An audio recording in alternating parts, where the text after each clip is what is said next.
The current battle in Washington is whether or not to raise the debt ceiling.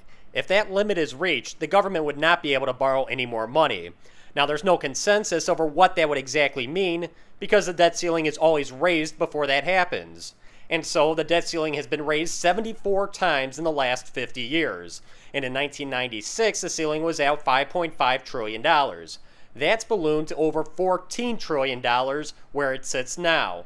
Congressman Paul Ryan says raising the debt limit rarely gets a lot of attention, but this time around, Republicans in Congress have put it in the spotlight. What used to happen until this year in Congress, and they always put the debt limit increase in the budget whenever it passed. They snuck it under the rug so that people never saw it happening.